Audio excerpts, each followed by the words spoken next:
Just like that. First Friday of the year, man. You gotta like it. You gotta like it, man. We made it 2025. Can y'all hear me well? I had to make a couple changes to the mic. Just let me know if you could hear me well. Um Hold on, man. Let me just check it out real quick. It says it's working correctly, man. Um Hold on a second. Hold on a second. There you go. 1 2 1 2. You should be hearing me on the mic. What is going on, guys? Man, welcome on board Friday. We got Reyes Kennel. What's up, man? You loving these lives, huh? Got a bunch of y'all enjoying the Fridays, man. It's a little different. Miguel Sendeja says loud and clear, man. Number love, man. Appreciate it. Thank you for joining us. Yo, checking in. What am I missing? Am I late? No, we're just getting started, man. We're just getting started. What's up, Bully fan? We hear you, good brothers Kennels. Appreciate you, man. We got Drippy up in the house. Nothing but love, man. Appreciate you guys for tuning in. First Friday of 2025. How's 2025 treating you so far, man? Tell you what, man. Couple of things changing, and I'm really enjoying it, man. One of the things that's definitely changing is the weather in my neck of the woods. Let me put here, let's see what the price of that XRP coin, or here you go. Let me go to public. I like going through public. It's pretty cool. I'm trying to bring it up, show you guys, but public's giving me a bit of a hard time, so I'll go to crypto.com. Okay, so yeah, they're forcing me to open up an account. Let me go real quick. XRP price. Maybe we get something that's real time, and okay, it is. All right, so let me just log in here real quick. And let's see, man, because here's the deal. I feel like the whole deal with XRP and whatnot, they were having a lot of making a lot of noise, you know. And usually when they're making a lot of noise like that, might not be the best time to buy. And now it's kind of quieted down because it's basically been okay, so now it's showing it on my phone. Sorry guys, I should have had this prepped. I'm trying to show it on my screen over here. There we go. All right, it came up, man. Let me go ahead and bring it up and show you guys what I'm talking about. Y'all are probably looking at me like, what the heck is this guy talking about? Dupree Anders says, I rewatched the last video like 5 times talking about the chromosomes. We're gonna touch up a little bit on that. What's good, Dogman Caveman, bro? What's up? Nothing but love, man. Happy New Year. Let me share a screen here real quick. And boom, there we go. There we go. Let me share the screen. And in addition, let me find come on, man. Sports accounts market. Would it be under market? Yeah, here it is. XRP. Okay, so it made it up to $2.49, man. It was pretty much struggling. So it actually made it up even higher than that. So let's see. Last week XRP, look at that, man. Kind of came down and towards the end started picking up. And the last month starting to pick up a little bit. I still think that it's got a ways to go before it's going to go up. But nonetheless, I still think it's a good investment. If anybody is putting money on coin, crypto or whatever, let me know what you think about XRP, man. We're talking a little bit about everything here tonight, man. Good brothers. What's up, Bully fan? We hear you. Okay, yeah. My bad, man. Drippy saying it's on fire. So chromosomes, check it out, man. I've been doing some research. Let me bring up the way I do research because I know y'all just dying to see how I do it. So y'all can try doing it yourself, right? Yeah. What the hell you need Raul for if you can do it yourself, right? I get it, man. I get it. I'm on your side.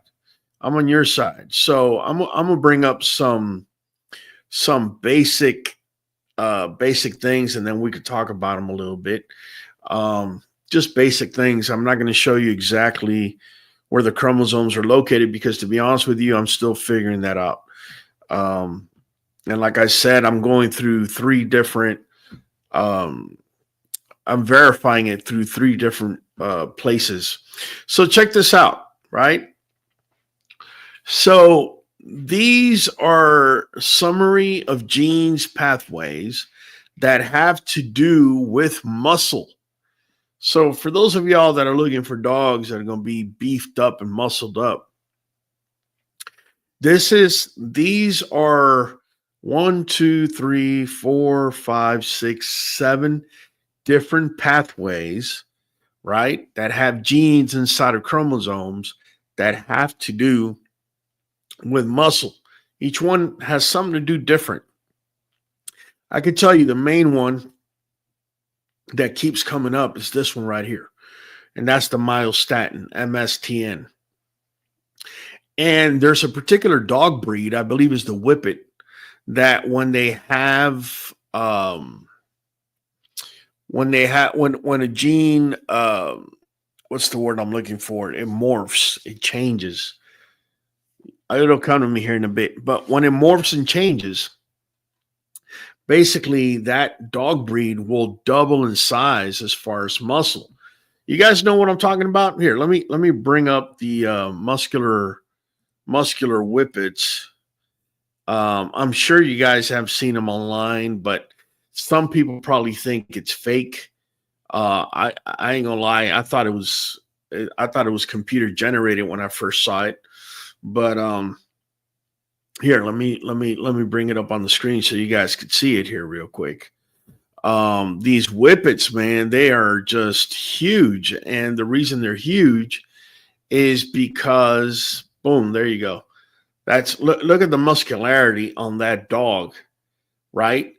And what ends up happening is what regulates the myostatin pretty much doesn't work because the genes have morphed, right? So there's no way to regulate muscle growth.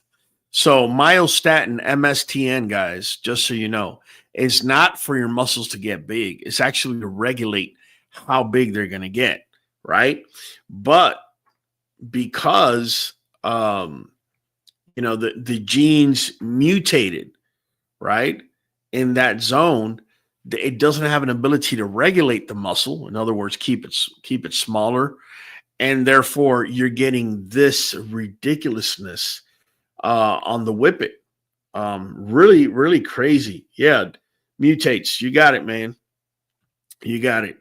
And so that's the MSTN. Let me go back to that other screen I was showing you guys, and actually let me go so we could talk about each particular pathway, right? So the ones I just showed you, it's actually broken down, and it's going to give you an idea, guys. It's going to give you an idea as to what I'm studying up on right now. It's going to tell you what chromosome they're in, but it's not going to tell you exactly where. Unfortunately, I'm still working on that. But look, check it out. Myostatin, MSTN pathway function. Myostatin is a key inhibitor of muscle growth, right?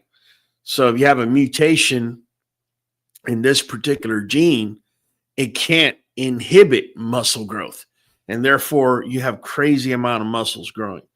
Mutations or disruptions in this pathway result in double musclings phenotypes. The genes are MSTN, which it is found in chromosome 37. Role, negative regulator of muscle growth, right?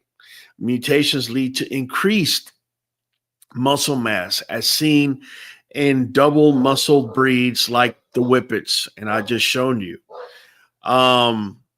The next pathway there is the SMAD2 and 3 in chromosome 11.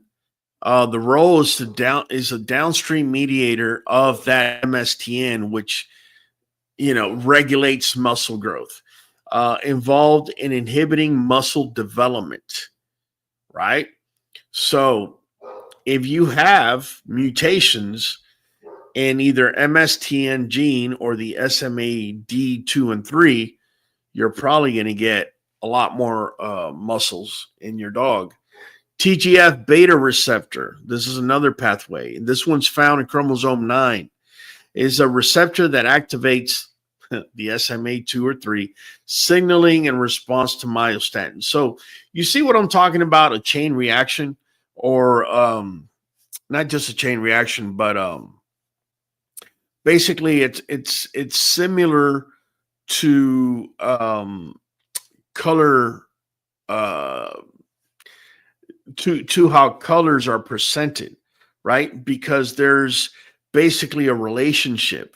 So TGF beta receptor, right, is a receptor that activates the SMAD2 and 3, which is a mediator signaling to the MSTN. So, yeah, if you can somehow mutate TGF, SMAD2 and 3, and MSTN, you're going to be doing pretty good, because they all fall like dominoes, one after another. And the next one, and I know I've talked to this a lot with you guys about the IGF-1. Remember the IGF-1? I talked to you guys about it being the growth hormone. Carry On Floyd, real quick. Let me give you some love, Ms. Carry On Floyd. Thank you so much for becoming a new member. Pues claro que sí, cabrón. Let me put it louder. Pues claro que sí, cabrón. There you go. Thank you so much. We do this every Monday at 7 p. And every Friday. Well, recently I've been doing it just about every Friday. So thank you so much, Carry On Floyd. Nothing but love. Appreciate you. Trebador says, thanks for letting me know. K-Man left and came back and still hear every third word. Okay, I'm sorry if I'm not coming loud and clear, guys. K-Man says, turn on captions. Guys, let me know if I'm coming through loud and clear. If there's something I got to do here, change mics or whatever, I can still do that. All right. I really want you guys to get this information. Dupree says, just out of curiosity, do levels of each specific chromosome change, alter, if at all, due to dietary intake? Dupree Anders, that is an exceptional question. The answer is yes. I shown it to you guys last time. In fact, I still have what I had done with bones. So allow me to go back to it, but just keep this in mind.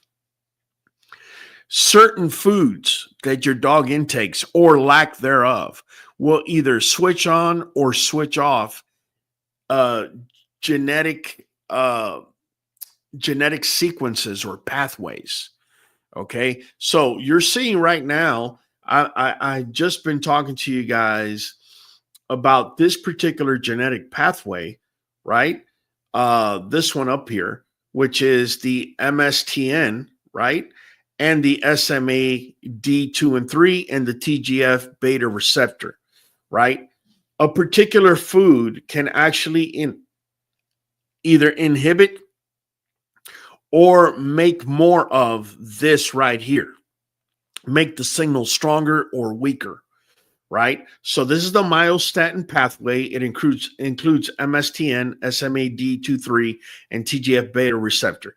These three, chromosome 37, 11, and 9. So if you're looking at your dog's genetic map and you notice you got some homozygosity or some of that yellow bar in chromosome 37 and 11, and it's missing in 9, then, what that's saying is that you got heterozygosity in 9, meaning you don't know if this pathway is actually going through. There's a chance that this is one of the pathways for your dog to have muscle, but there's also a chance that it isn't. Okay.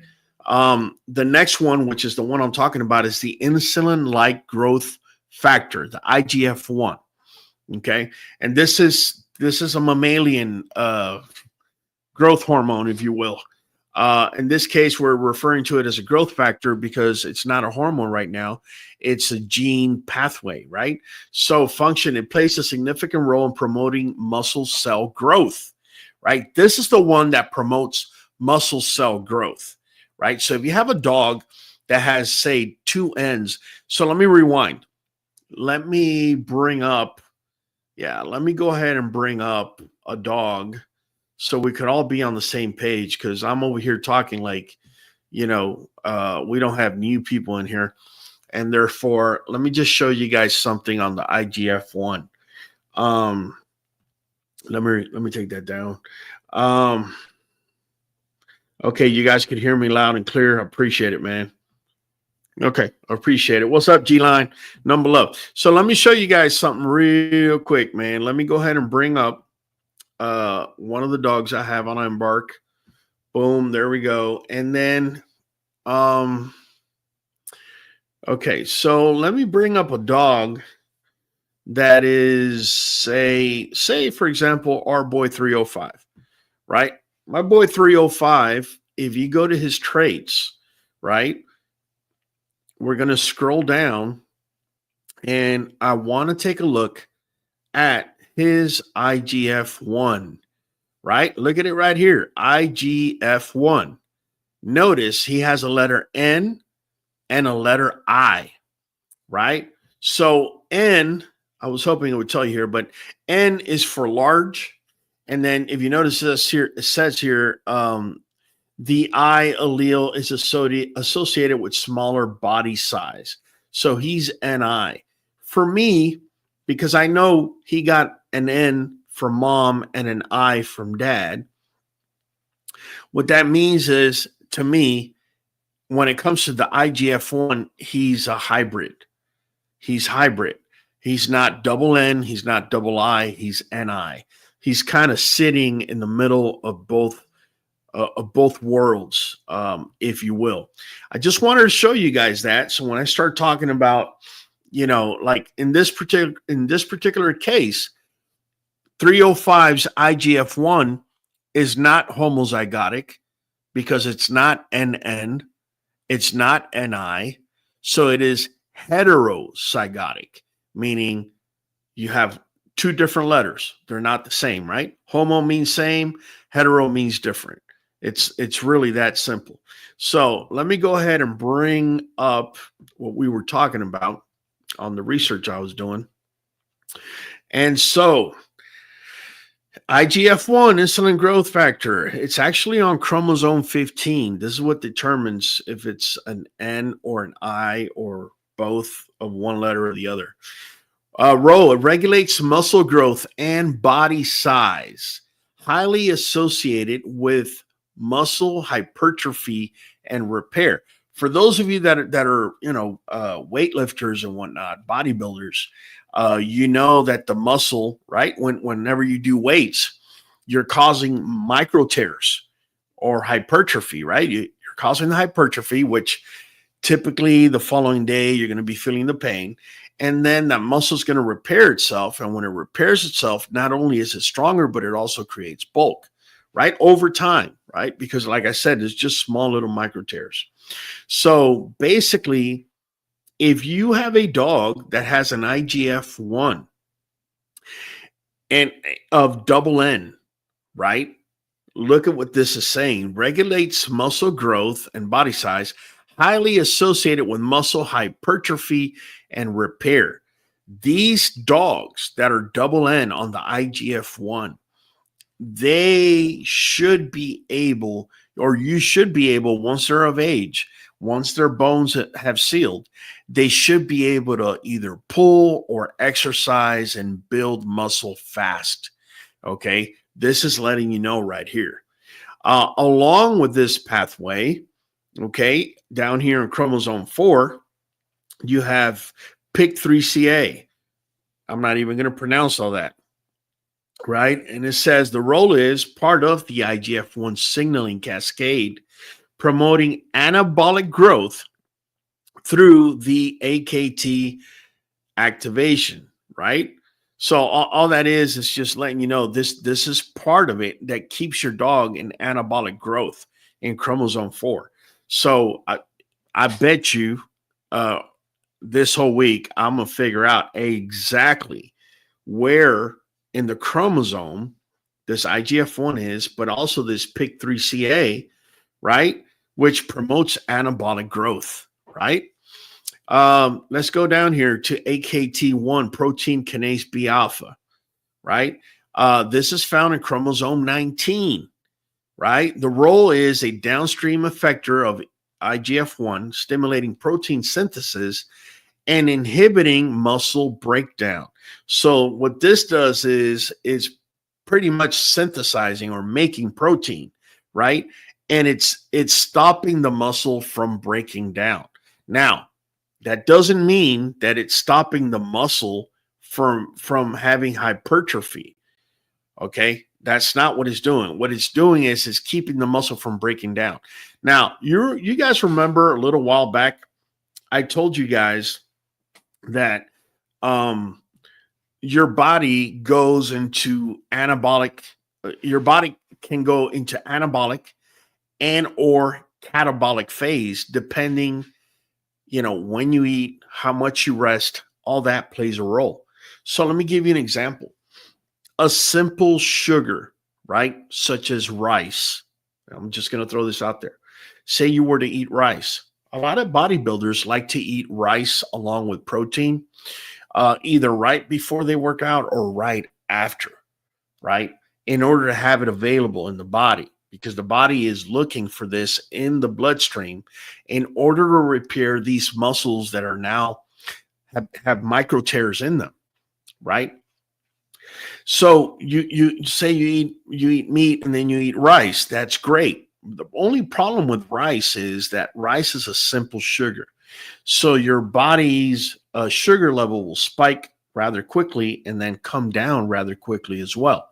With dogs, typically when a dog's blood sugar is low and remains low for 10 hours approximately, is actually about closer to 9.5 hours, but I'm going to round it to 10.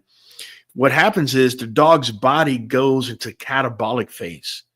Catabolic, all that means is it's going to start breaking down muscle, right, in order to make it into amino acids, build basic building blocks, and try to make sugar out of it in order to raise your blood sugar level.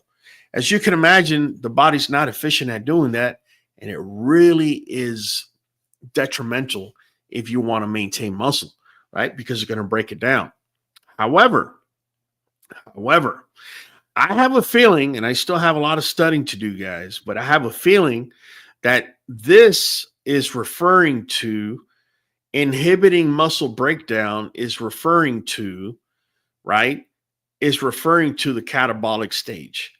Because one thing I know for a fact is that muscle that is made with casein protein, and that's the protein that you're going to find in dairy products, in particular, one of the most dense casein proteins you're ever going to find anywhere is going to be cottage cheese, right? Cottage cheese is the slow processed protein. So remember, like I said, that when your blood sugar dips down for a dog's blood sugar dips down for about 9.5 hours to go into the catabolic stage. Well, when you feed them cottage cheese, it's going to take them about a good six hours to process that, which is great because the clock doesn't start ticking until after they finish processing that entirety of the cottage cheese. And then you have another 9.5 hours to go before the dog goes into the catabolic state, right? So I'm thinking, could be wrong, but I'm thinking that this has something to do with that, right? We'll find out. The AKT1 protein kinase B alpha. The last piece of the puzzle of this particular pathway is mTOR, or mechanistic target of rapamycin, right? Chromosome 16, central regulator of cell growth and protein synthesis in response to IGF-1, right? So basically, this dude decides cell growth and protein production based on the response to whatever IGF-1 is throwing out there, right? So these are the ones, guys. Chromosome 15, IGF-1. This is on the IGF-1 pathway, right? Yeah, insulin-like growth factor pathway. And I'm going to tell you a little something on that insulin. So IGF-1 is the first one. PIK3CA is the second one in chromosome 4. AKT1 in chromosome 19 and mTOR in chromosome 16. If you have a lot of yellow bars, right, in those chromosomes, that's a good thing. Now, one of the reasons IGF-1 is called the insulin-like growth factor, one of the things, let me just say this. One of the things that is important to know about the IGF-1 is that when insulin is present in the blood, the insulin-like growth factor, or IGF-1, leaves. They cannot both be present at the same time in the blood. This is very important to know and comprehend. Because think about it. If you're feeding your dog, say, kibble, and that kibble, they're putting all sorts of starches and rice and corn and wheat, and they're just throwing all these grains up in there, right? Now, a dog is a carnivore, shouldn't be having to eat all that, but we all know that a lot of that stuff's being put in there. What ends up happening is the dog's blood sugar comes up, and when it comes up, the only thing that's going to take that push that sugar from the blood into the muscles and into the rest of the body tissue is going to be insulin. When insulin is released to do that, this right here, the IGF-1, cannot be there at the same time. In other words, they're almost as if though they weren't antagonistic to each other. So when one is there, the other one cannot be. All right, let me look at the comments here real quick, man. So Dupree says, so I can pretty much increase a specific dietary nutrition regarding the homozygous activity I see active the most in certain areas in order to highlight those phenotypical, genotypical traits. Dupree Anders, son, you're on point. You're on point. Let me bring this up real quick so you can see what he's trying to say. So last week I showed you guys this. Let me bring a bigger one so it's easier to read. Boom. So I showed you guys this, right? And if you notice, so basically these are the markers, right? And I purposefully put in one of my dogs. Yeah, I put in one of my dogs' genetic map so you can see where the markers are falling and whatnot. But if you start reading down here, right, you're going to start learning some things that are very crucial. This is why nutrition plays such a big part. I've had people tell me, bro, it's all genetics. Listen, I would love it. I would love for it to be all genetics. I'm Mr. Genetics, right? I'm always talking about genetics. But the truth of the matter is, it's not just genetics. It's genetics, it's environment, it's nutrition, it's rest. These four things are needed in order for any cell to maximize its full potential. So my guy Anders over here was talking, and I want you guys to go to where it says WNT3A and WNT5A, where it's white and black. Look what it says. Stimulation can occur through physical exercise and mechanical loading, while inflammation or certain cytokines or cytokines, depending if you're from north or south, can inhibit their expression. While inflammation or certain cytokines can inhibit their expression. Listen, just hear me out. What do you think happens to a dog that is eating a lot of grain? If your guess is inflammation, I want to say you're right. You're right. A dog was not made to be eating such high levels of sugar that are found in grain. In case you didn't know it, sugar is acidic. It's acid. Okay. And even though it's a very mild acid, it could cause inflammation. If it causes inflammation, you're turning off. I'm not saying it, man. This is the research I did. You're turning off that WNT3A and WNT5A genes, right? Now, what's the flip side of that? I'm going to give you the flip side of that. Alive and well. So I've been feeding my girl Sunshine. Well, you guys have known that I made a video where I said we were going to do certain food experiments, right? And so I went ahead and fed my girl Sunshine the sweet potato and salmon Members Mark that you buy from Sam's Club. Is called Members Mark. This girl has just blown up. If you haven't seen her, I suggest you go to our Instagram, you go to our Facebook, go to our YouTube, check out our latest videos. This girl is just blown up. Okay, muscle-wise, bone-wise, head has gotten twice as big. It's just ridiculous, right? Now, I am not a geneticist. I am not a dietitian or anything like that. But I want to show you guys, this was Sunshine, okay, when she went into the ring 3 months ago.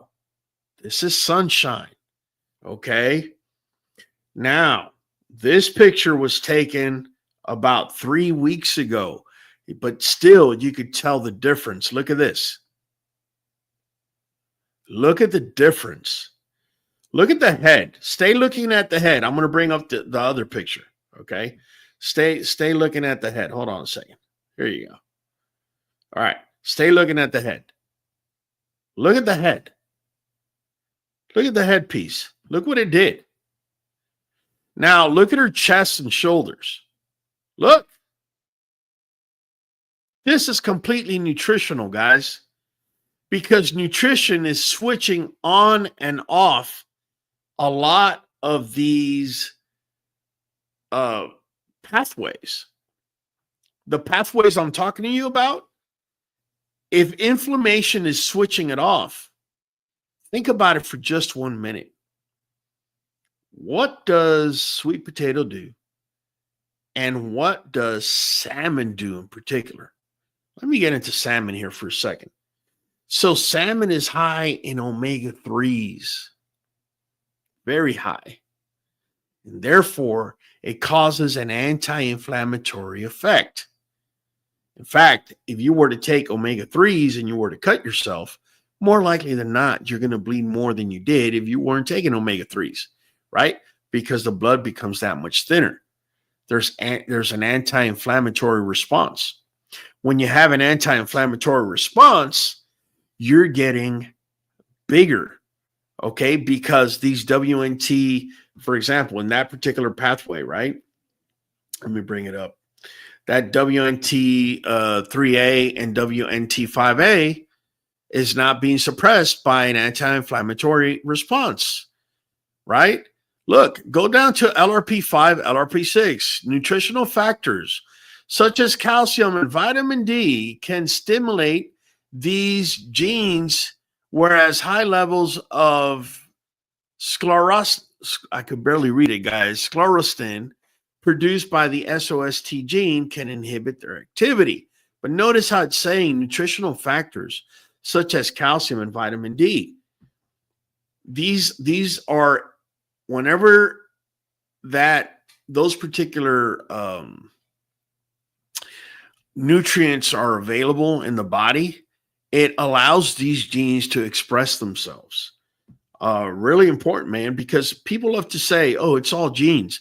Well, if I grab two dogs and they're clones of each other and I put one in a bird cage and I let the other one run on 2 acres, we're going to come back in a month. We're going to feed them both the same. I guarantee you The dude that's running on the 2 acres, it's going to thrive a lot more than the one in the bird cage.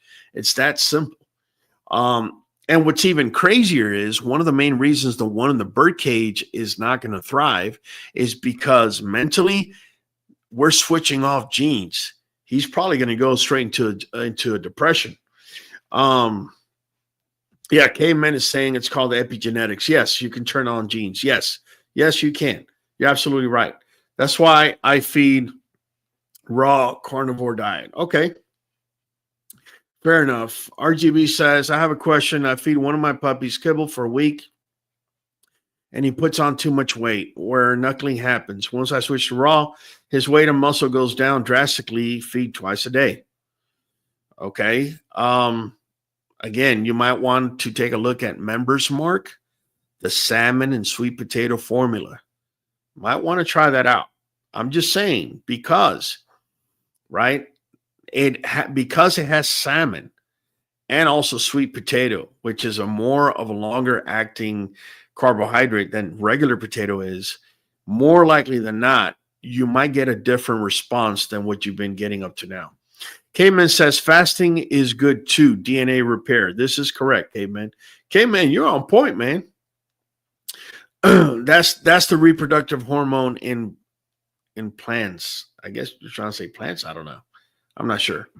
We're giving enough chicken and meat and veggies, but we see the change drastically on raw. But this time, I will keep him at a healthy weight where I can see the muscle. Am I doing something wrong? You may not be doing something wrong.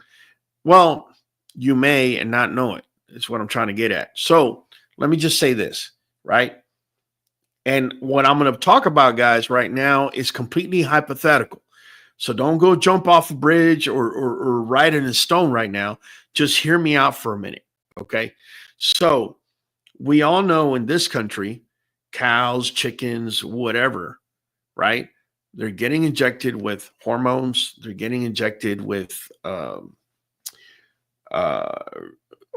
growth hormones, with steroids, and also, antibiotics and whatnot. So it is possible, okay? And I'm just going to say it because I've seen a lot of people have written to me talking to me about their dog has a chicken allergy. And I'm like, how do you know? Well, duh, I fed them a whole piece of chicken and the dog is allergic.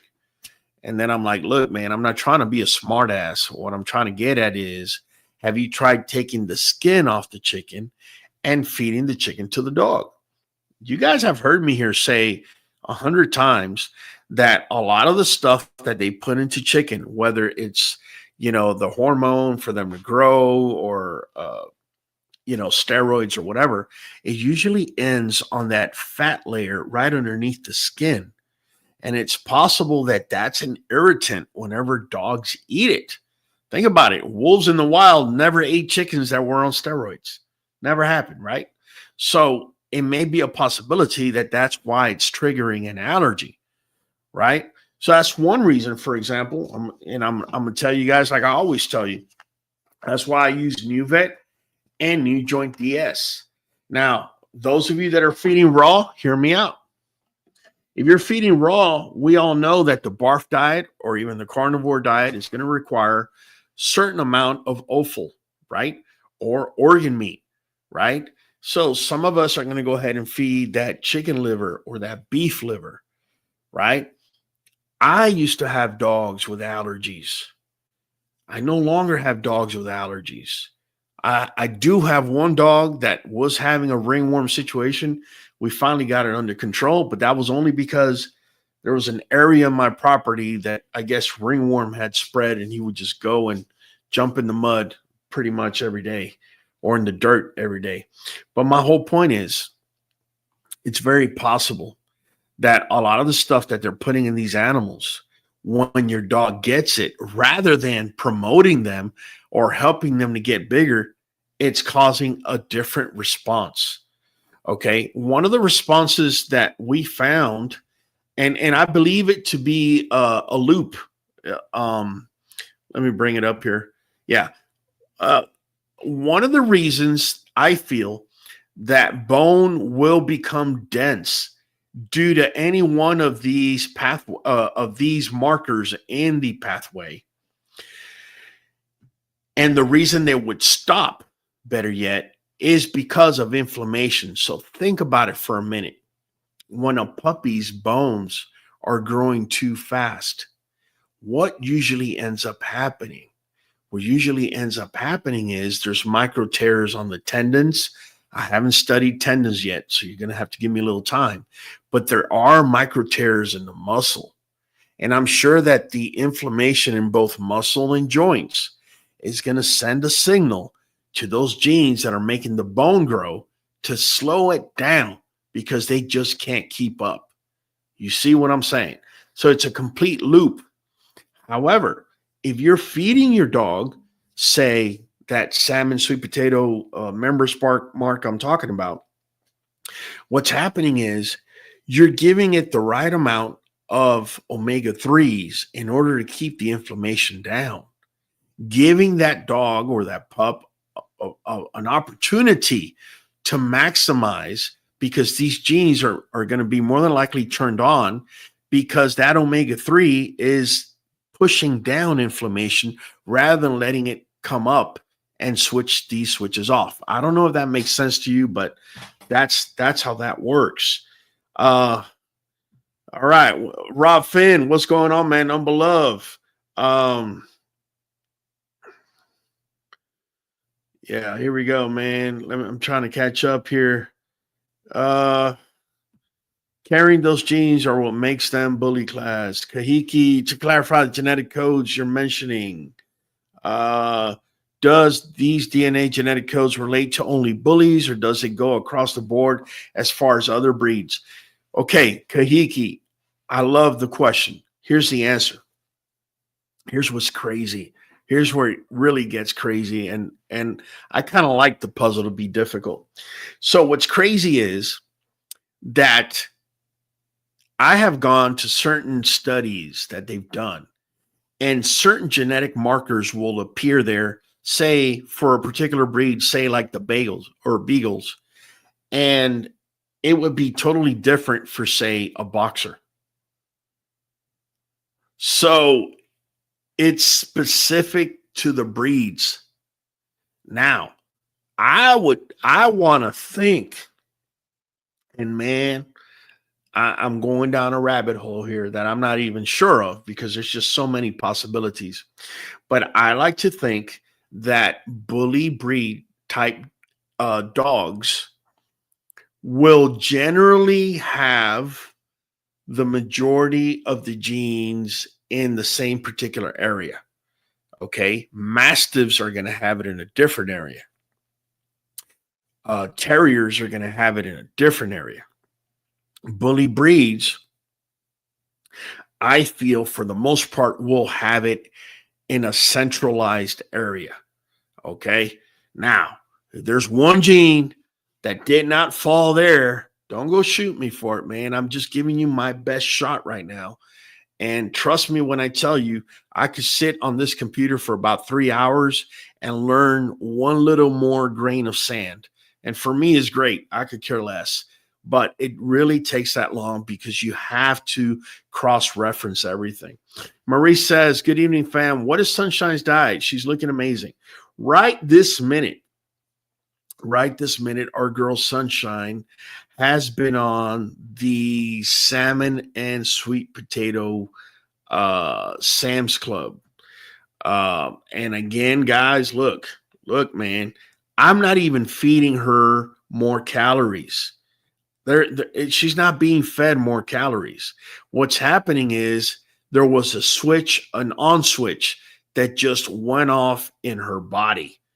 And now to top it off, she's going through her first heat, which has me super excited because as we all know, when dogs go in heat, right, they go through, after the heat, they go through like a little bit of a maturing process. So I'm really, really excited on that.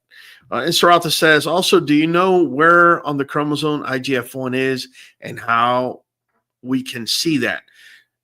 Inserata, that is what's difficult. Because you ask AI, I've asked AI, where is it in the chromosome? and either it doesn't know where it is, or when it does tell you, I want to say 6 out of 10 times it's off.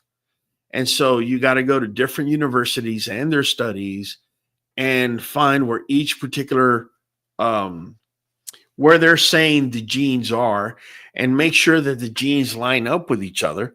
Because if one university is saying the genes all the way to the right and the other one's saying all the way to the left, you're not cross-referencing anything. So at that point, you got to even dive in even more to verify what it is that you're looking at. Dupree Anders says, at the end of the day, everything is nutrition and exercise to maintain, develop, activate those traits. Man, each dog is really unique in its own way. Embark is definitely the answer. Well, Dupree, you're right, man. But to be fair, everything is not just nutrition and exercise. You have to have a genetic component behind it. So what I mean by that is you have to have a genetic component that says, okay, if there's high hypertrophy in the muscles, we're going to build on that genetically, rather than when there's high hypertrophy, we're not going to build on that. And now you have a dog that's not going to want to run too much because every time it runs, it gets injured. You see what I'm saying? So it all goes hand in hand, man. Rob Finn, you got it, man. Number love. Caveman says, I'm not getting commercial. It's local small farm, custom butcher. I've heard a lot of people doing that. It's actually probably the best. Annafield says, do you get necropsy on your pup? You lost RGB? Oh, okay. I'm sorry. No, everything happened so fast. We didn't think of it till weeks later. Okay. Caveman for sure. Dupree says, man, I get it. Any additional piece of information can turn someone into a mad scientist, so to speak, if you're keeping up with everything that's going on. Yeah.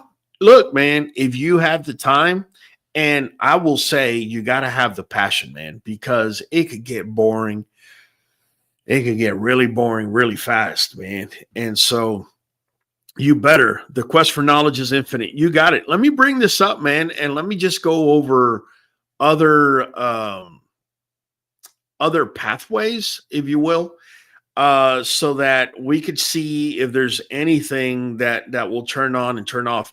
Like I said, this is the IGF-1 pathway, IGF-1, PIK3CA, AKT1, and the mTOR, right? So the next pathway is the WNT catenin pathway. And the function is crucial for muscle cell differentiation and regeneration, right? Chromosome 3, central effector of the WNT signaling pathway, drives myogenic differentiation. So this differentiates muscles into whichever groups they are. You know, you have muscles like skeletal muscles like we do, but you also got what do they call it, Raul? God, I'm sorry, guys. I just drew a blank. Smooth, not smooth muscle, but like, for example, your intestines and on your heart too, you have different types of muscles. WN3A comes up again. So that first one is the CTNNB1, or the, I guess, B catenin, and then it's followed by the WNT3A, which we were just talking about a little while ago. And that was in chromosome 12. It activates the B catenin signaling to stimulate muscle progenitor cell development. Then on the FZD7, chromosome 22, WNT receptor that facilitates signaling for muscle differentiation. I'm only wondering, because I'm sure it's not just differentiating through different type of muscles you have in the body, but also muscle groups that may be made of the same type of muscle. It may just be that this is another way of saying how to show definition. I'm wondering if that's what it is. This one is really important. It says energy metabolism pathway. So guys, you remember I said one of the reasons the female dogs or I look to female dogs to carry my yard is because they're the only ones that are able to pass the mitochondrial DNA forward. The reason that's important is you ever had a dog, for example, that's skinny, and no matter what you do, real athletic dog, no matter what you feed the dog, you could feed the dog pork rinds all day if you wanted to. They just can't put on any weight. Part of it is the mitochondrial function or their mitochondrial makeup, right? If they have a lot of mitochondria, they're going to be burning through fuel a lot faster than, say, one dog that doesn't have as much mitochondria. Just throwing that out there. So this one says it regulates energy availability and the mitochondrial function for muscle performance and maintenance. So this is more for those, I guess, working dogs or dogs that are going to run, kind of like greyhounds, for example. So the pathway starts with the PGC1, and it's in chromosome 6. It says it regulates mitochondrial biogenesis, critical for endurance and muscle energy supply. So mitochondrial biogenesis, or giving life to more mitochondria, if you will, it's being regulated over here in chromosome 6, right? So you realize that majority of the people that are here tonight were probably not long distance runners, right? I'm talking about like marathon runners.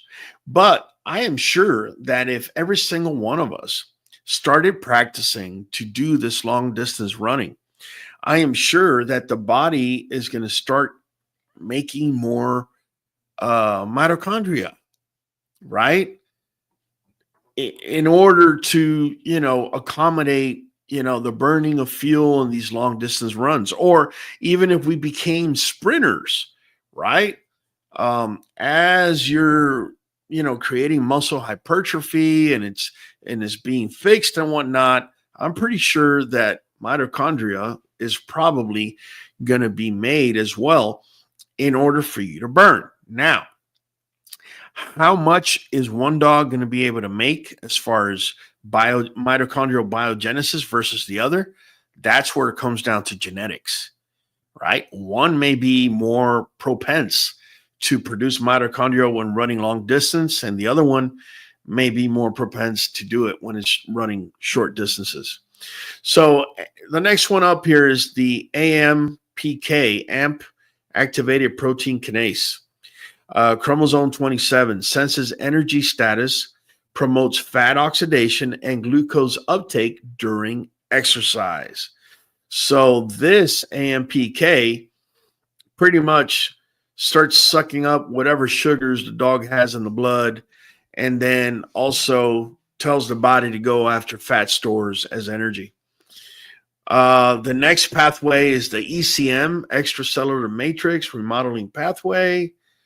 Regulates structural integrity of muscle tissue during growth and repair.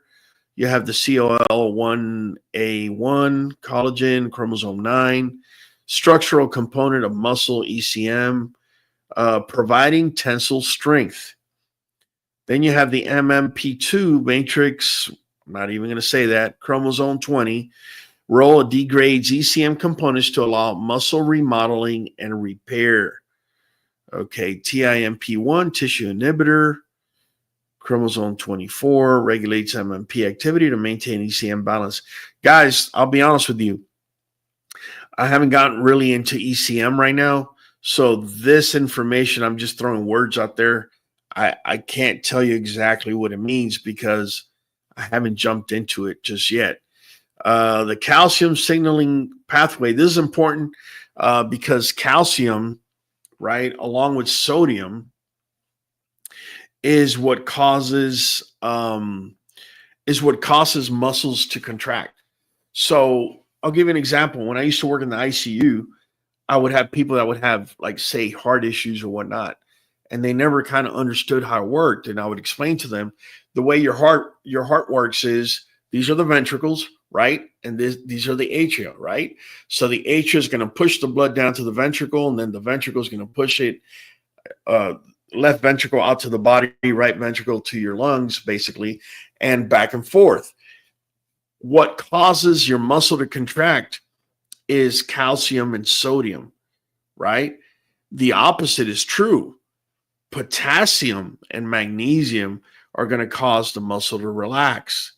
So if you have too much sodium, right? This is why when people have heart problems, for example, or have arrhythmias and whatnot, they're put on a low sodium diet, or not low, but just not a high sodium diet, is because if your heart is pumping like this, right? When you have high sodium, because you're having more electrolytes that contract, what'll happen is this happens, and that's an arrhythmia. And what's happening is this ventricle down here is having a hard time opening up because it has more sodium than what it knows what to do with. What's happening every time your heart beats, right? What's happening really is that sodium and potassium are antagonistic. So when there's a contraction, sodium comes in and potassium comes out. When there's a relaxation, the opposite happens. Potassium comes in and sodium goes out. So when sodium comes in, you get a contraction, sodium and calcium. And when potassium and magnesium comes in, you get relaxation. This is why when you're playing football games in 90-degree weather, like I used to do back in the day, you get a cramp. Why do you get a cramp? Because when you're sweating, you're not just sweating out sodium, you're sweating out a lot of potassium. You're getting rid of it. And then your body doesn't have what it needs in order to relax the muscle, and your muscle cramps up and it stays cramped up. And that's the reason behind it. That's why they tell you when you're cramping, eat bananas, right? Because you need some of that potassium. So just wanted to throw that out there. Yeah, Rob Finn, he loving it tonight, man. He loving it tonight. I'm trying to catch up, guys. I'm sorry if I'm jumping around comments a little bit. We got Insurata saying, do you think there's a different way to feed dogs with different IGF-1 to turn on those genes for best results? Like, is it different for different IGF-1 types? I want to say yes, Insurata, and you're hitting the nail on the head, because here's the deal. I've seen some muscled up dogs that are II in the IGF-1. So their muscle is coming in. But in my humble opinion, it has a workaround the IGF-1. So it has a different pathway as to how it's getting the muscles. That's why what I'm thinking in my head is that an XL that has double N on the IGF-1 builds muscle through a different pathway than, say, a standard or a pocket does that is II in the IGF-1, because they need to do a workaround, whereas that XL, he's going straight, right? But then there's this other part I'm thinking, since our XL gene pool has Mastiff in it, that could totally throw everything off as well. Because like I said earlier, Beagles, right, their markers are different than, say, a German Shepherd's or a Boxer. So, yeah, it can get complicated. It can get complicated. IGXL Champ Cooper says, I just got my restock of New Vet today. There you go, man. Let me get my New Vet code up here, man, because it's been a minute, man, since. There you go. Boom, there it is. So, guys, just so you know, this is New Vet, which is a green bottle, and New Joint. It says New Joint Plus, but I recommend New Joint DS, double strength. That way, because the green bottle comes in a 90-day supply. The blue bottle is weight-based. In order for them to match as best as possible, I recommend New Joint DS, the double strength. Ordering code is right there. It says 513237. Also, when you do auto ship, you get an additional 13% off. That should be able to cover your shipping. All right. All right. Don't forget to squish that like button. Absolutely, man. Give us a like, a share, and a comment. We're talking genetics, man. I guess you guys like it. We're going to jump more into it, man. Insurata says, yep, I have two full sister. One burns everything up and stays thin. The other bulks up quick and they're both NI on the IGF-1. There you have it. We just brought up that pathway that I was just talking about. This is the calcium signaling. I'll get into that here in a second. I believe, what was that pathway? I'm sorry, jumping around. Collagen. No, it's not that one. Okay. Sorry, guys. I kind of lost myself there. Oh, here you go. Energy metabolism. There you go. So your two dogs may have, do me a favor, Insaratha, if you have Embark, what I want you to do is look at chromosome 6 for your dog and see if one has more homozygosity or more of that yellow bar than the other one does. Because more likely than not, they could have same bone genes, same muscle genes, but as you're seeing here, the energy metabolism pathway may be different for each. And that's why you got one that's skinnier than the other. Let me get through this real quick. We have the calcium signaling pathway, controls muscle contraction and myogenic differentiation.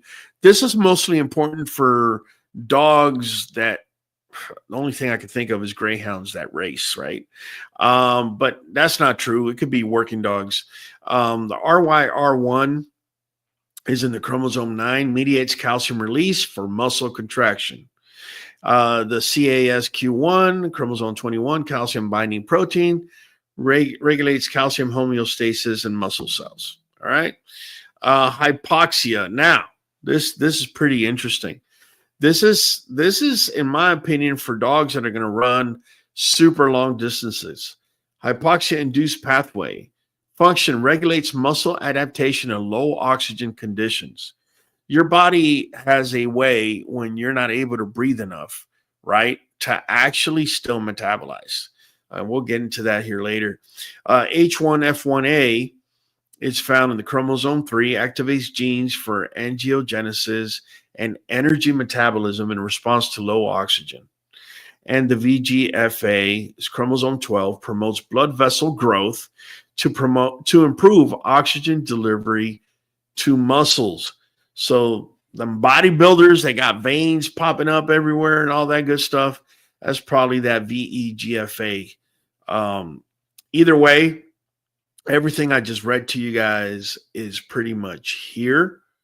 And these are the pathways. So myostatin, you have MSTN, SMAD2 and 3, TGF-BR2, and the chromosomes where they're found. If you want to find exactly where they're at, be my guest. I'll definitely be doing my homework, and I'll probably be coming back at you guys on Monday, showing you a map similar to that previous map that I had been showing you guys. This one right here, which is for the bone density. And the reason I tell you guys to go ahead, man, and knock yourself out is because, yeah, pretty much that's what's going to happen. I can tell you I have. Let me see, man. Let me see. I need your help. I would activate at rest. Yeah, some genes also activate at rest. You see, it all fits in when you start thinking about it, man. Think about it. Say you have a dog that is, I don't know, let's say, just for the sake of creating an example, let's say you live right next to a fireworks factory, or better yet, a fireworks experimentation place, right? And you just got a dog. You just got yourself a puppy, and he or she is terribly scared of fireworks. And these fireworks are going off day and night. What do you think is going to happen? What's going to happen is that dog's not going to be able to maximize anything. Hormonally, the way they're made up, their brains, by the way, works exclusively on hormones. I know we look at the brain as an organ, but in reality, it's all hormone-based. And so, say fear, for example. Fear is going to trigger different pathways that I'm pretty sure are not going to prioritize neither bone or muscle growth, right? Fear is going to prioritize more hearing and eyesight and cardiovascular and possibly leg muscles, right? So you can run. I'm just saying. So if you really think about it, man, being able to have a dog in a proper environment where they feel comfortable, where they feel confident and relaxed, that just sends down all the right signals you need to turn on the right genes. But it doesn't stop there. Also, the nutrition that you give them is very important. You don't want to cause inflammation. I already showed you how that loop pretty much turns off genes, right? You don't want to do that. Thank you, Redline Frenchie's number love. Ecclesiastes Bully says, what's up, Raul? Hey, I just sold my first American Bully litter, and you are one of the YouTuber breeders I learned from. Well, congrats, man. Congrats. I'm glad to hear that for you, man. I'm glad to hear that. I've heard actually quite a few people saying that the market is starting to show signs of life, I guess. That's great, man. RGB says, can honey help with gut health? Absolutely. So that can dogs absorb more of the good nutrients and activate the good genes? Honey, I'm trying to remember if honey is a good prebiotic. I know that bees put their part of their immune system is in the honey. Let me put it that way. So when you're taking it in, it helps you fight, infection, illness, and that sort of thing. As far as it being a prebiotic, off the top of my head, I'm not 100% sure. I will tell you, however, NuVet has prebiotics, and it's one of the reasons why I can tell you that, my dogs, in a study I did in my yard, my dogs started consuming 8% more of the food that they were already being fed. The amount didn't change. What changed? What changed was now, they're getting these prebiotics that are already put into this. And now the dog is able to consume more. And essentially, if you think about it, what you're paying for NuVet and NuJoint DS, because now the dog is going to consume more of what it was already consuming, so you don't have to increase the feed, actually pays for itself, right? The only main difference is now your dog is having joint support. It's having the minerals it needs to make bone, right? It has the right amount of those minerals, has the right amount of minerals and vitamins in its body in order for it to thrive and hopefully switch on as many of these good genes that we're looking to be switched on. Let me come back over here. Yes, local honey. Yeah, local honey. Well, yeah, local honey is going to do that. Caveman, you're right. Tripe is definitely has probiotic, but it's got to be the one that's got the green inside of it. If you get that bleached tripe, that is what we usually get in the supermarkets. That's no bueno, man. Freddie Estrevi says, hey guys, hope all is well. How can I get one of those boggins? Is getting really cold over here. You're talking about these right here? It's funny. My guy, Joe Church from NWA, was asking for one. And I was talking to him like I had hundreds of them. And it turns out I actually had to end up ordering because we're kind of low on them right now. Insurata says, do the bulkier sister has more yellow areas on the 6 and 18, while other chromosomes like 5 and 32 are the exact same on both sisters. The thinner girl has one minimal line on chromosome 6, and that's it. That is where it's at. You see, the girl that is on that has the thicker line on 6 is probably showing more homozygosity or more in line with her mom or dad. Can you verify that girl that has more homozygosity on 6 is more in line with mom and dad, whereas the girl that has only a little thin line is not more in line with them? Unless the parents are more athletic, then the whole thing goes out the window. It's the opposite of what I just explained. Yep, Caveman, you're absolutely right. Esoteric Wiz says, "Hey Raul, what do you think about sea moss?" I think it's good. Um, I think it's good. I've actually felt I've fed my dogs kelp and seaweed. Because you also got to realize that iodine is a good thing as far as certain hormones that are made because of it. The only reason I stopped was because I don't want to give them too much iodine, right? When you give too much of something, you turn off switches. When they don't get enough of something, it turns off switches. So you want to be somewhere in the middle of that dial, and that's when the switches get turned on. So I've been feeding my dogs sardines, for example, and mullet. And so I want to make sure that they're not getting too much iodine. That's the only reason I back down. Uh, yeah, RGB says she never got hers either. What did you receive, RGB? I'm not sure. I think I gave RGB some hats when she came. I could be wrong, guys. I could be wrong. Um, but yeah, man. Now let me ask y'all this. Let me change a little bit of gears here. Let me ask y'all this because I've been hitting up a couple of people and I've also been getting called and talked on this.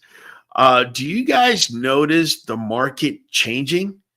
I almost get a feeling like it is because I had somebody tell me, for example, they were like, man, 2.5 years ago, you go into any group, all you would see is bossy this and bossy that banners, banners where bossy dogs were being bred.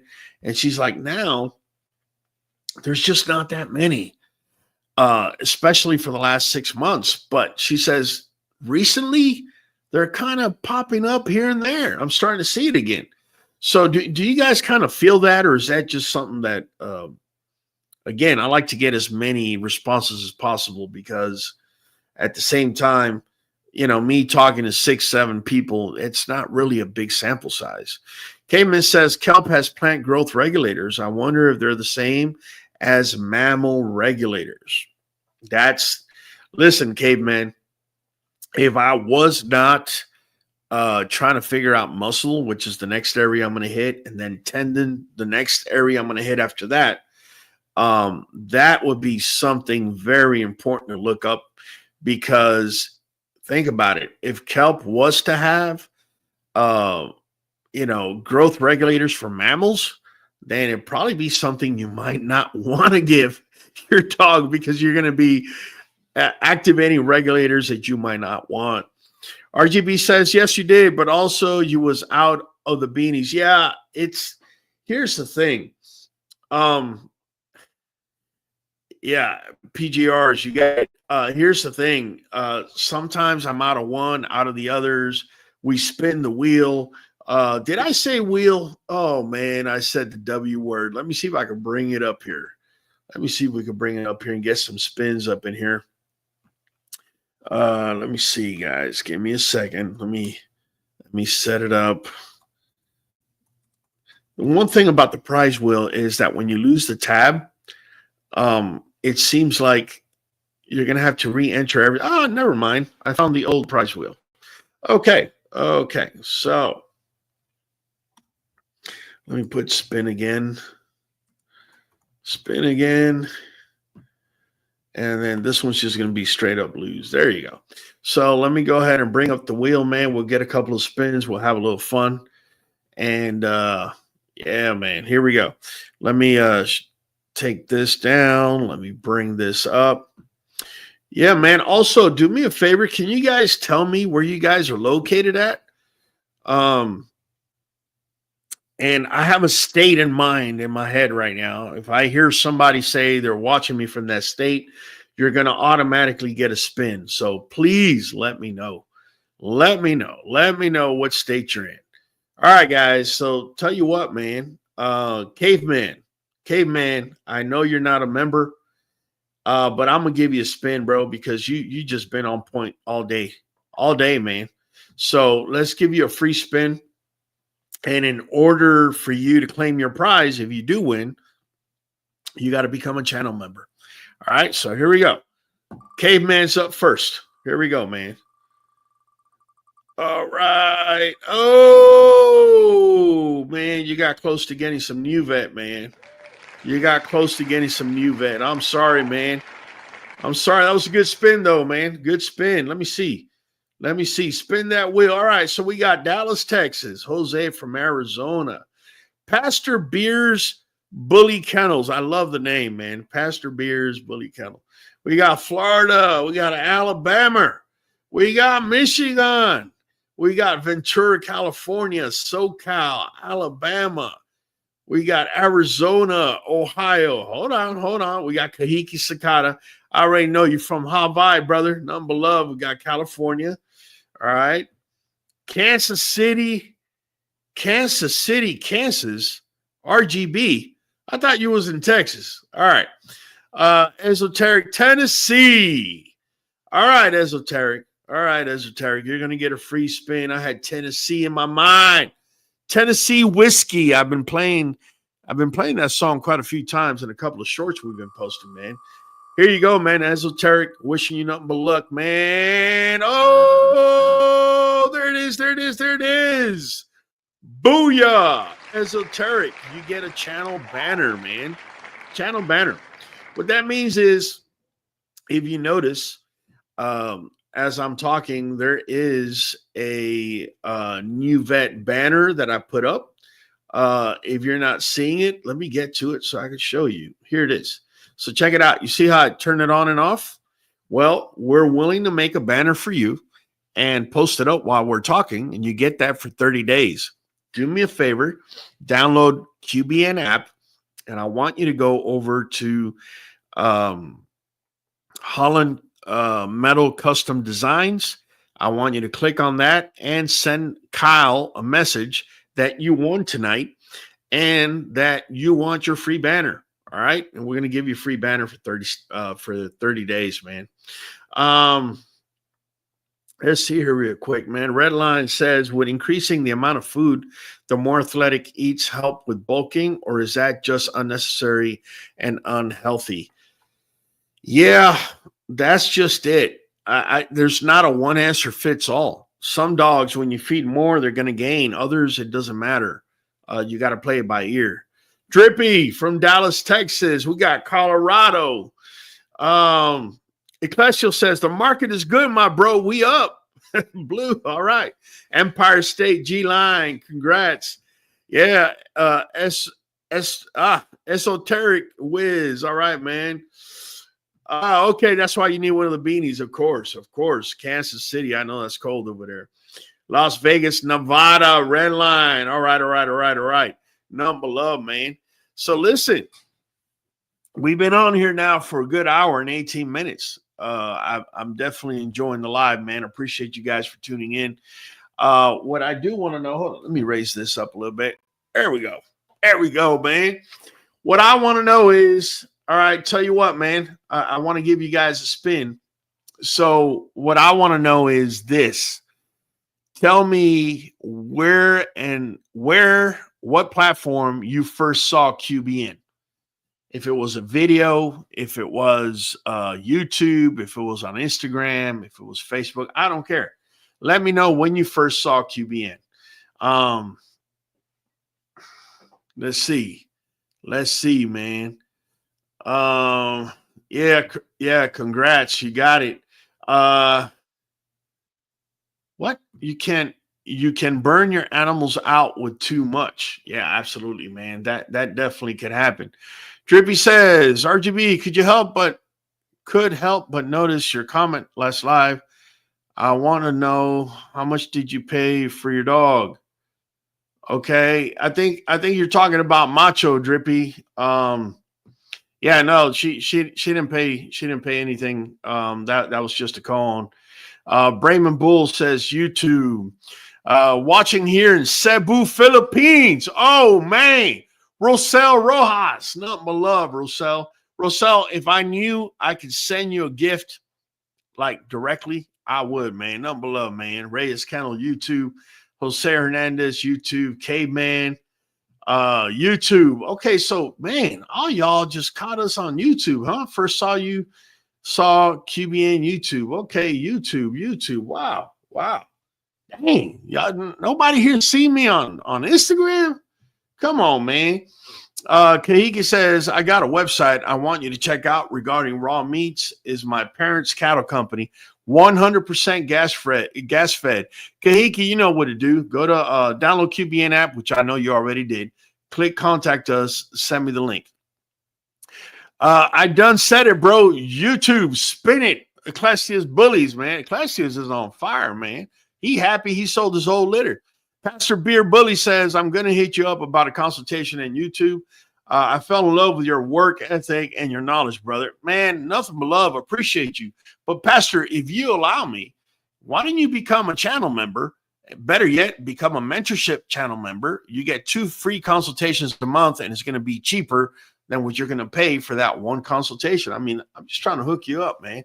D. Taylor says, YouTube 3 years ago with pet or breed show quality vid. D. Taylor, you've been the only one that brought that up. I was waiting for somebody to bring that up, and therefore, hold on, what happened here? Yeah, therefore, I'm going to give you a free spin, D. Taylor. Here we go. D. Taylor, nothing but love. Come on, D. Taylor. Get something. Oh, look at that, D. Taylor. You got yourself a channel banner. There you go, D. Taylor. So you know what to do. You need to download QBN app. You need to send a shout out to my dude, Kyle, at Holland Custom Designs, Metal Custom Designs. Let him know you also won a free banner, and we're going to give you 30 days on that. All right. You too. Albert Icedo Villarreal just came across your channel about 3 weeks ago. I've been looking at multiple videos at night, got some good info. Good stuff, man. Listen, for as little as $5, you can become a channel member. All you got to do is go down to the descriptions below. You can become a channel member, and we're going to answer your questions. So everybody that has this little thing by their name, I'm going to answer the questions before we get off tonight. Yeah. Macho is a co-own. Absolutely. RGB says YouTube and Fireball was the shiny star of the pack. Haha, little Fireball. Kahiki says, I got you on all 3 socials, YouTube, IG, Facebook. Man, Kahiki, you making it hard, man. I want to give you a spin, but I got to hold the hand back, man. I got to hold it back. Nah, man, I can't hold it back, man. We're going to give you a spin, man, because you're the first one that said you hit me up on all 3, bro. Nothing but love, man. Kahiki Sakata. Here you go. No, man, Kahiki. All right, man. You can't say I didn't give you a free spin, man. I gave you some love, man. We trying.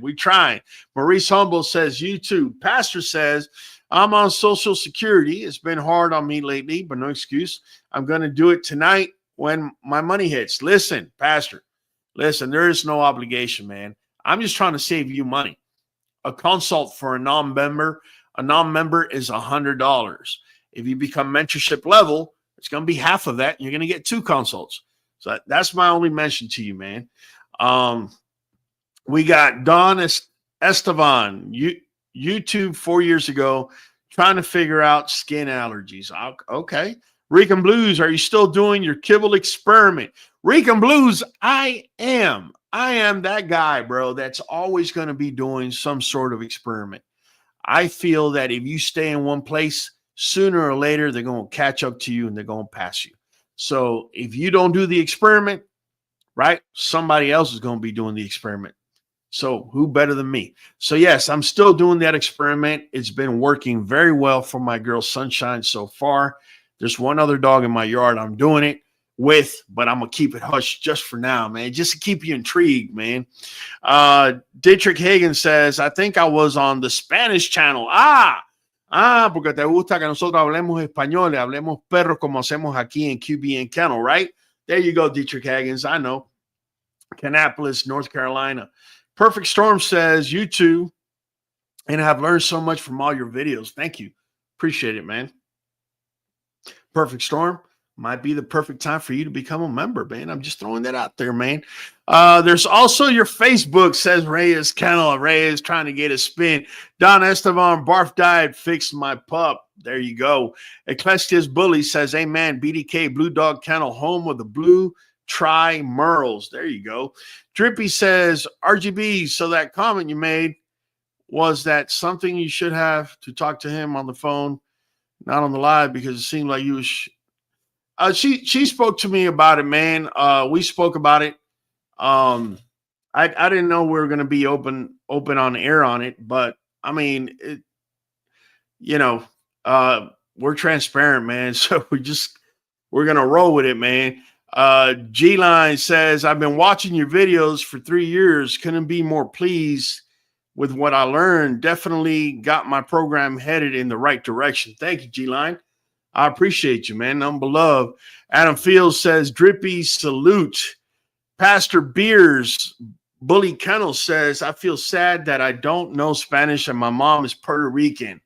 Come on, man. Mírate. Tú tienes que saber hablar como hablan los boricuas. I love the different accents in each particular Spanish community. Espanol, yes, says Jose Hernandez. Yeah, man. Absolutely. So, guys, what we learned tonight is that there's different pathways, right? I showed you guys there's different pathways, different ways to get from one point to the other. If your dog doesn't have all the genes in one particular pathway, luckily there's other pathways and ways around it, right? It would always be good to just have a dog that has double N and know that you have the IGF-1 pathway and so on and so forth. But if you don't have that, it's not the end of the world, man. Also, we learn that certain foods, right? Epigenetics, right? So certain foods are going to trigger certain genes, right? Flip their switches up, or their pathways, better yet, switch their switches up. And if you do certain things, it's going to switch them down, which is one reason, for example, that I'm against super high grain foods, right? Or kibble, for example. The cheaper the kibble, the more of a cereal box or bag of flour that you're buying. In essence, yeah, your dog may seem healthy and maybe they're not even allergic to any of that stuff, but are they truly maximizing what they can be? The answer to that is pretty much no, man. You need nutrition to go along with the genetics in order to be able to maximize, right? Along with the environment and the rest. Brayman Bull says, I ended up on the Spanish channel once and didn't know it existed. I thought Raul had a stroke.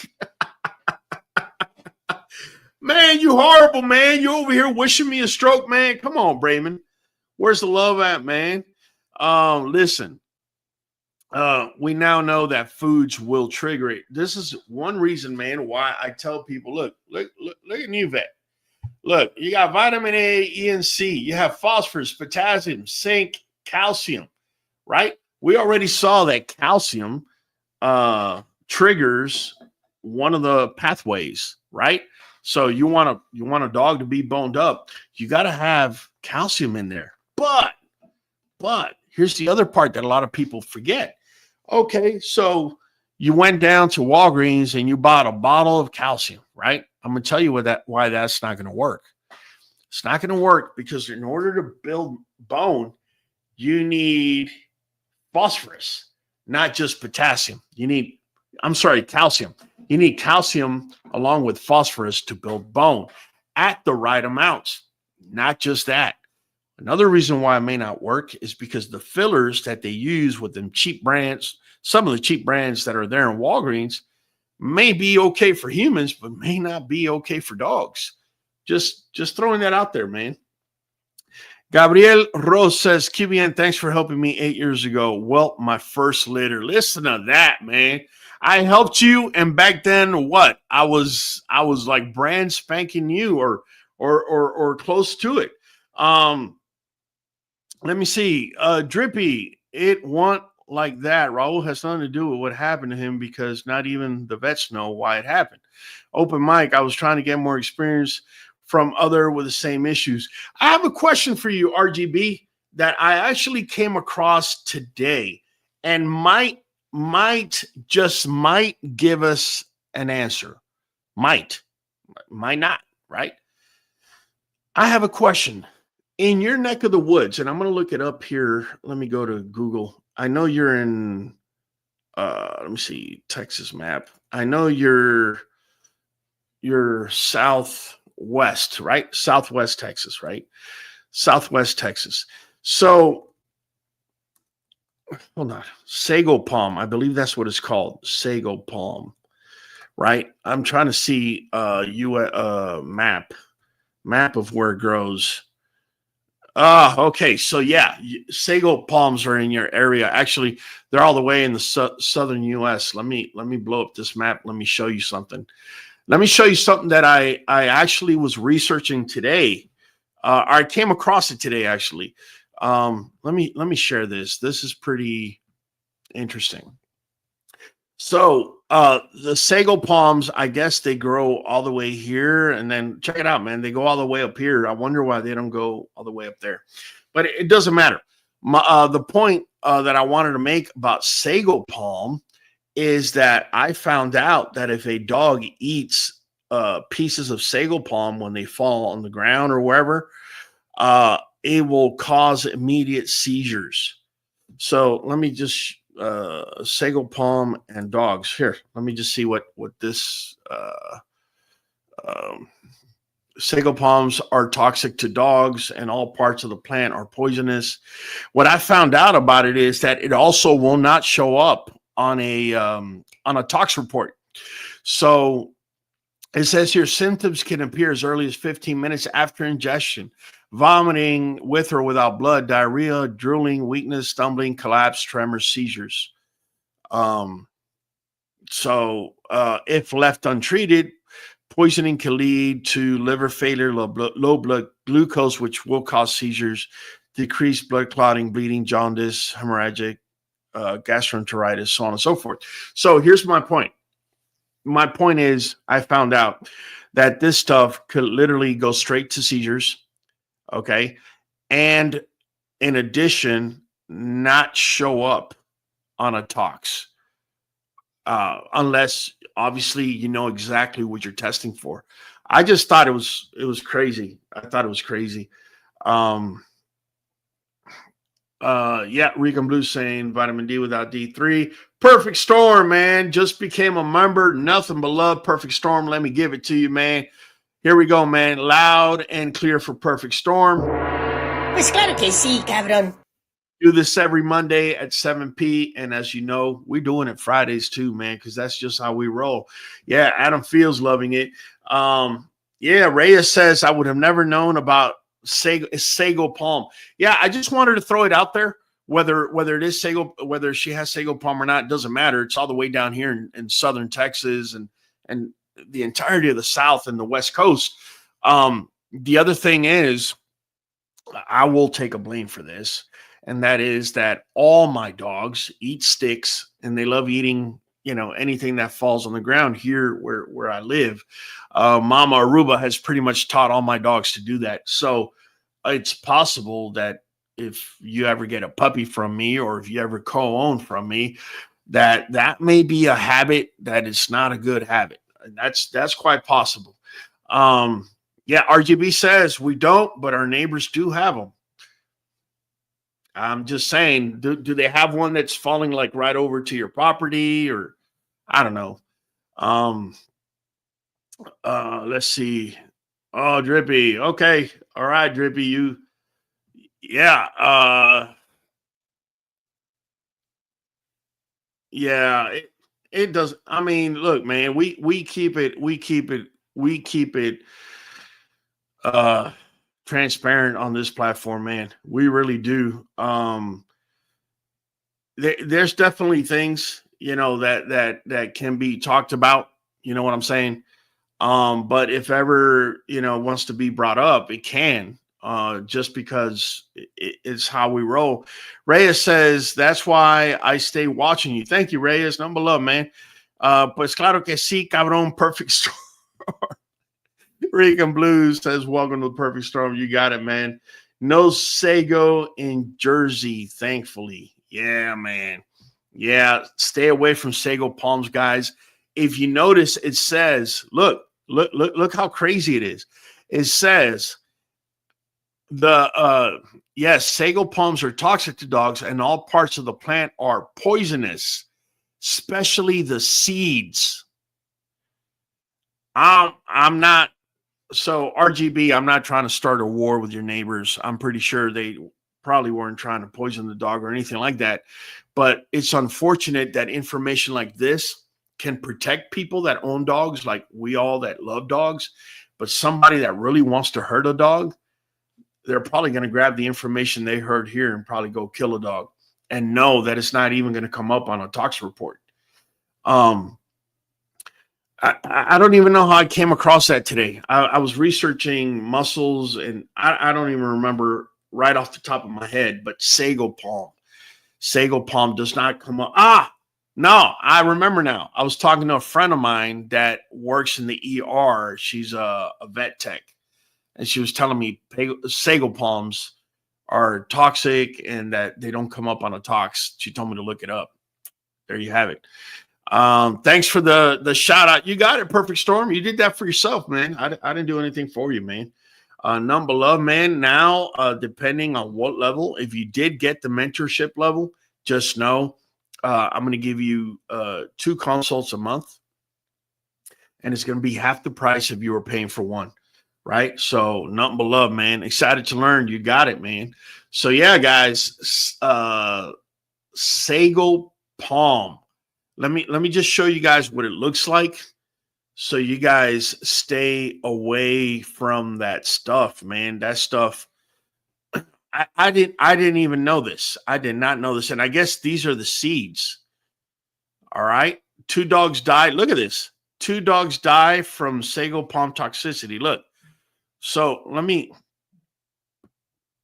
click on that just to see. This happened April 30th, 2021.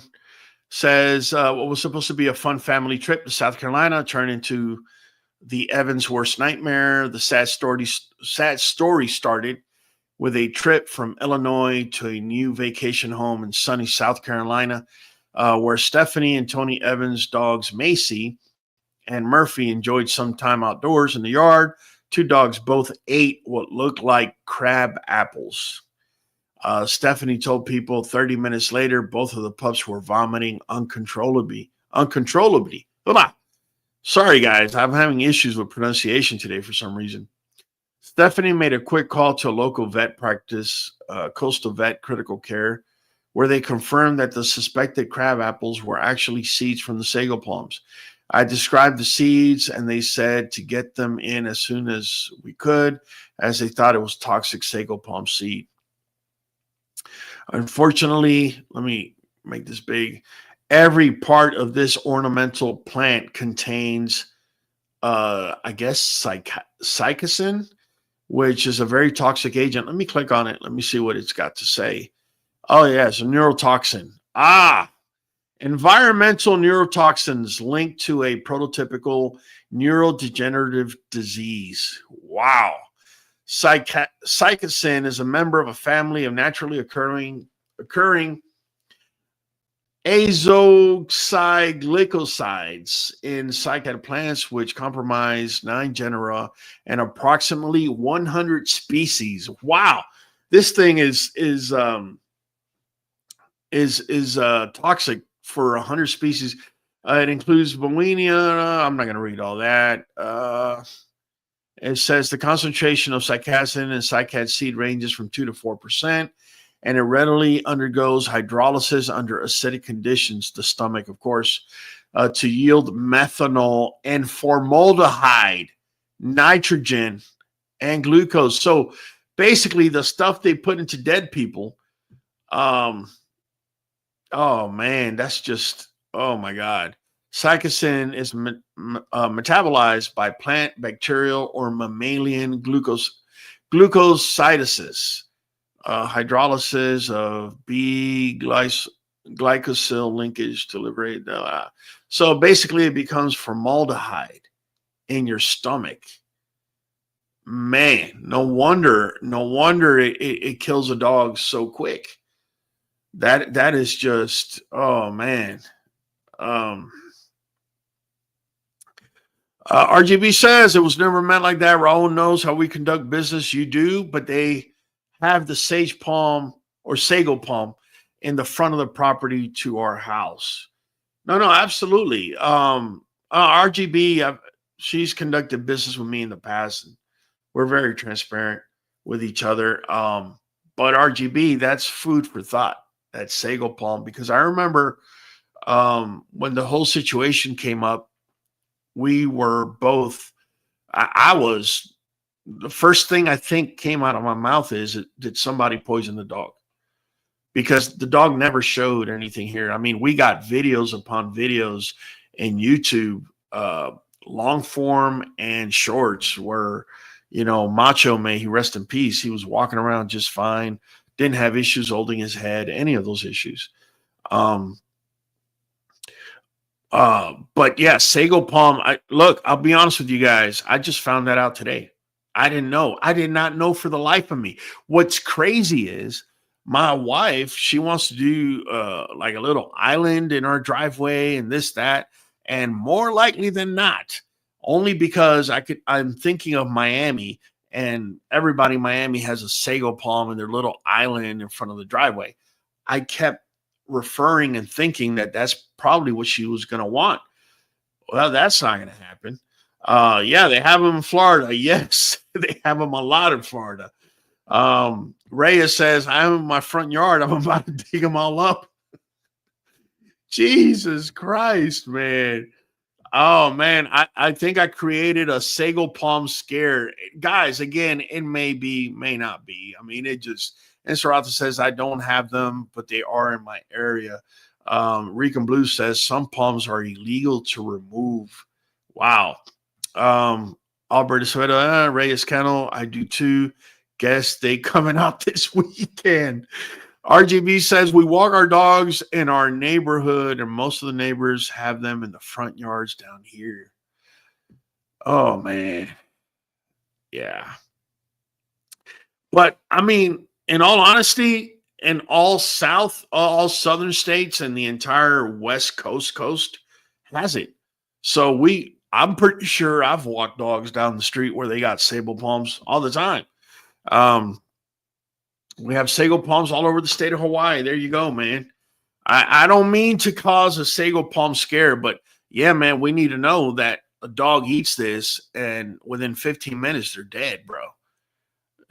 Their stomach, when they start, breaking down them seeds or whatever, and it's just not just the seeds. It could be the little branch. It could be anything.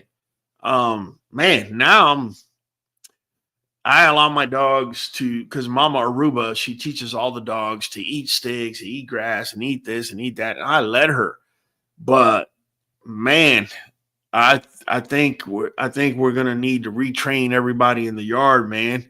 I'm gonna have to figure it out somehow. It's not gonna be easy. Yeah, man. Yeah, man. He had a bright future, excellent temperament, excellent dog, man.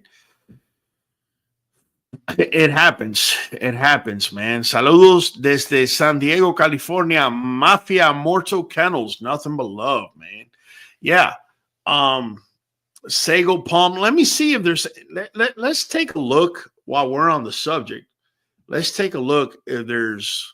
Let's take a look at the top 10 plants. Top 10 toxic plants for dogs. How about that, man? How about that? Look at this. Whoa, look at this, man. I'm really going to throw sky. I made a video on this a while back. It's on my channel. Hold on, guys. Here you go. There you go. So look at that. Peace lilies. And I love peace lilies. They look amazing. Amaryllis. That's toxic for dogs and cats. Cyclamen, same thing. Daffodils. Who would have thought daffodils, man? Tulips. Hyacinths. Pothos plant. Scaphlera. Hope I said that right. Azaleas. Look at this. Aloe vera. Oh, my God. Look, I could be blamed for that. I put aloe vera on dogs before.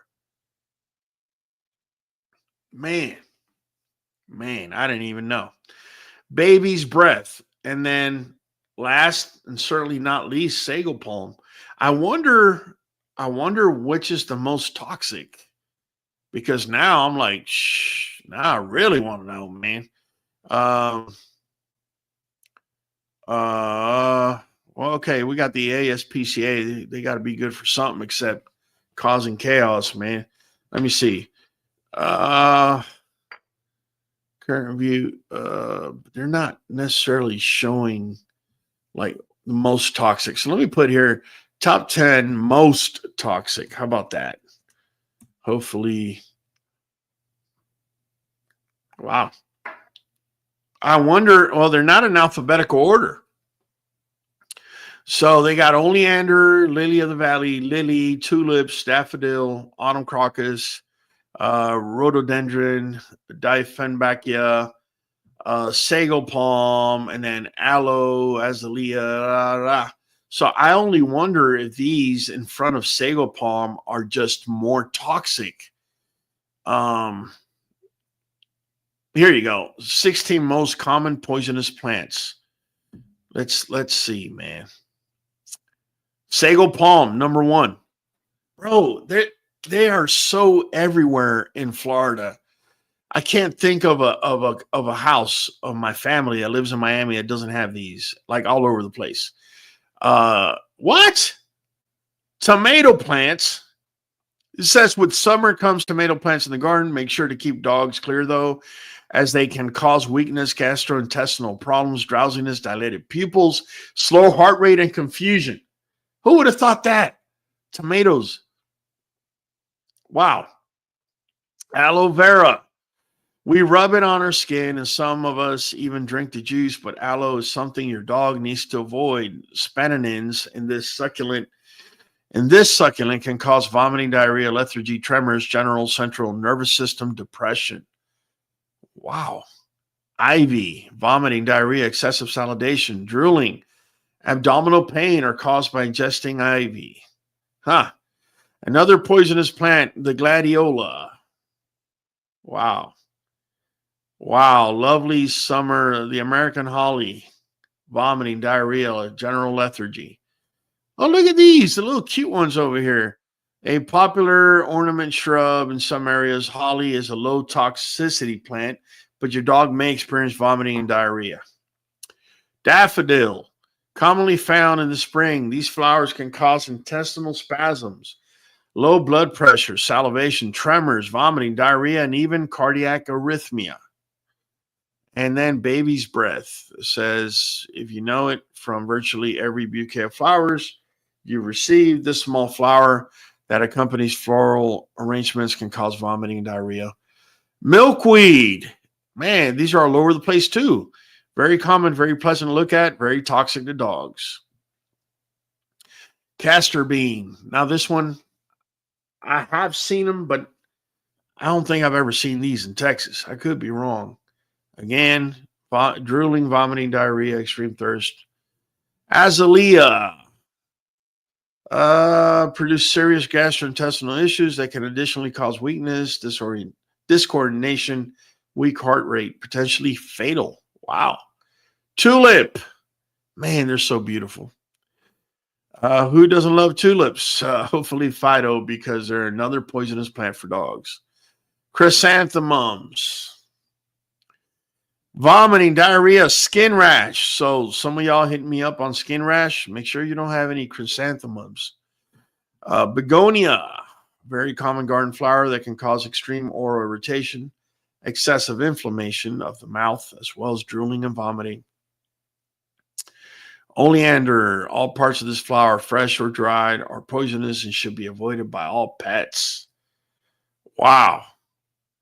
Wow. That was, man. Well, I hope you guys learned something today, because I know I sure did. Let me go back a little bit and let me read on some comments, man. I got some man. Y'all hitting up the comments, man. Love it. Freddie Stravia, like always, I learn a lot from Raul QB&K. Now, whenever I see a pup, I look for flaws and I figure out. You can tell as to how the pups act. Can tell you a lot about the owner. This is true. Thanks for the shout out. Okay, wait a minute. I think I went a little too far back. Let's see, man. Yeah, we have them all over the state of Hawaii. I think we said that. Saludos. Yeah, we said that. I just learned about sago palms a few weeks ago in a vet tech class, especially all the poisonous plants. Yeah, man. Yeah, sago palm. Like this should be something, honestly, I would hope like a kibble company would put a list of that on their bag. That would be like such a win-win for all dog owners, man. Um, Albert de Cedo Villarreal, definitely good information to know. Absolutely, man. RGB, she says we even thought about laurel trees. Also, a lot of them here. Okay, I don't know off the top of my head what they look like, but I don't think they came up so far. But you might want to do the research on it. My dogs have chewed up aloe veras in my yard with no effects. All right. Kahiki says all these are if they are ingested. So they're toxic or poisonous if they're ingested. And Sarata says usually it shows poinsettia and philandrons. Philandrodons. RGB says that's the one oleander tree. Yes, oleander. And that was there on the list. Kahiki says I have a whole slideshow of all toxic plants from vet tech class. Man, I'm glad we hit it today, man. Don Esteban says, on the subject of plants, I leave parsley and lemongrass pots. There you go. In my house for my dog to chew on. Definitely parsley, lemongrass, oregano.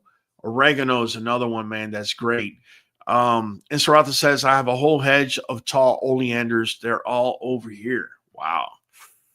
Regan Blue says, there are many toxic plants and trees in Florida. Absolutely, bro.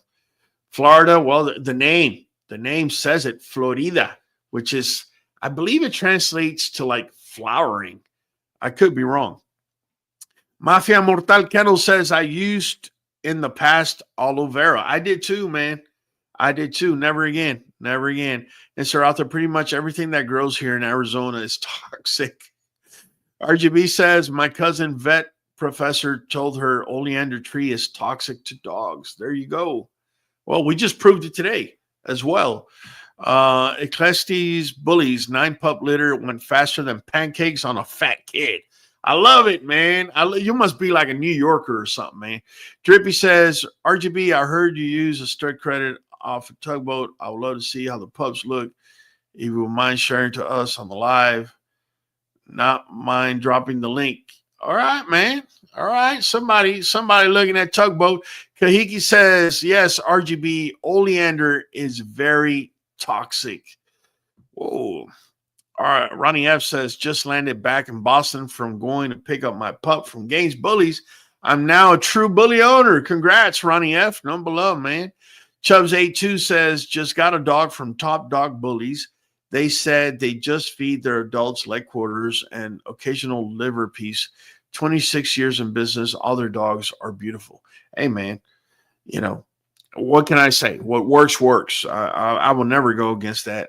Don't know what you're talking about. Drippy, with all respect, I never mentioned anything about tugboat. Drippy says RGB. Okay. Guys, look, bottom line, man, I hope that we learn today more than anything. All right, that genes could be turned on and off based on nutrition. Also, that we have to do with plants and that sort of thing that could be toxic to our dogs. If you don't know what plants it is, you may want to rewatch this live. If you didn't want to rewatch this live, then at least please go do your homework and find out what plants or what trees are the ones that are hurting you or causing whatever. Again, I got to look internally now in my yard because my dogs are some stick chewing, grass eating dogs. Mama Aruba has shown that to all my dogs, and now I'm pretty scared, to be honest with you, because now any dog leaving my yard, say I was to send it to Florida, for example, there's 100 types of plants and trees over there that could actually affect dogs. So I watch the lives at 3 a.m. while I'm at work, says Christopher Holiday. Thank you, Chris. Number love, man. Appreciate you. Have a blessed night, folks. Kahiki Sakata. I know it's daytime right now over there, man, but it's all good. Adam Fields, always learning, always improving. You got it, man. Guys, we've been on here close to 2 hours, man. I appreciate the support. It's been fun. I hope this live educates you and at least opens up your eyes to different things, man. I know today I learned quite a bit myself, man. But without further ado, man, you